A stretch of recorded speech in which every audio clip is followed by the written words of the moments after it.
मध्य प्रदेश का नाम सुनते ही लोगों के दिमाग में घने जंगल, पुराने किले और रहस्यमयी कहानियां आ जाती हैं।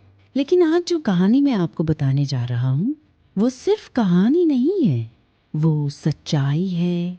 एक ऐसी घटना जिसे याद करके आज भी सतपुड़ा के जंगलों के लोग रात में अकेले निकलने से डरते हैं।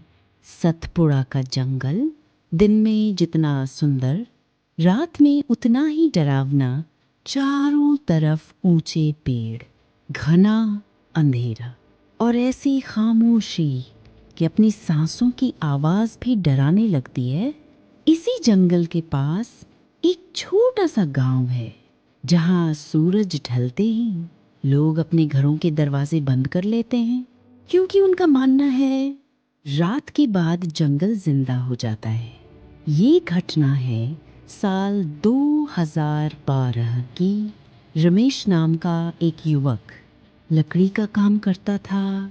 एक दिन उसे मजबूरी में शाम ढलने के बाद जंगल से होकर घर लौटना पड़ा। गांव वालों ने रोका, रमेश आज मत जा, कुछ ठीक नहीं है। लेकिन रमेश हंस पड़ा, अरे ये सब डर की बातें हैं। उसे क्या पता था कि ये उसकी जिंदगी की सबसे बड़ी गलती बनने वाली है। जैसे जैसे रमेश जंगल के अंदर बढ़ता गया, हवा अचानक ठंडी हो गई। पेड़ों के पत्ते बिना हवा के हिलने लगे और तभी उसे पीछे से किसी के चलने की आवाज़ आई। रमेश रुका, पीछे मुड़ा, लेकिन वहाँ कोई नहीं था। उसका दिल जोर जोर से धड़कने लगा। थोड़ी दूर आगे बढ़ते ही रमेश ने देखा एक औरत की परछाई पेड़ों के बीच खड़ी थी। सफ़ेद साड़ी, खुले बाल और झुका हुआ सिर। रमेश ने आवाज़ लगाई, कौन है वहाँ?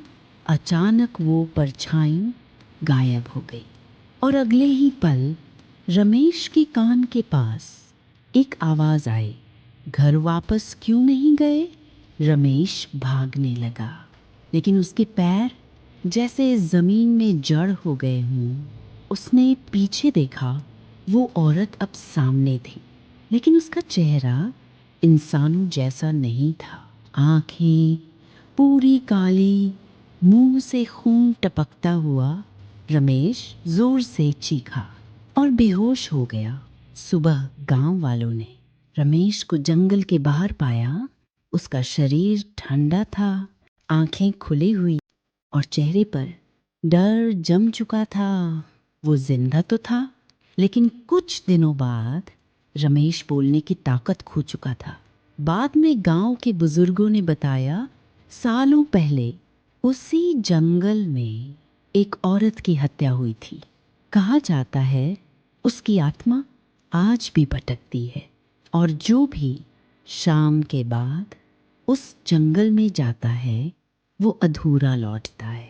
आज भी सतपुड़ा के जंगलों में शाम ढलते ही सन्नाटा छा जाता है।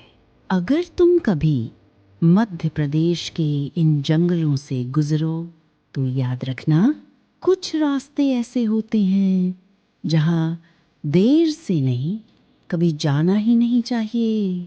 अगर तुम्हें ऐसी सच्ची डरावनी कहानियाँ पसंद हैं तो वीडियो को लाइक करो और चैनल को सब्सक्राइब करना मत भूलना, क्योंकि अगली कहानी और भी डरावनी होने वाली है।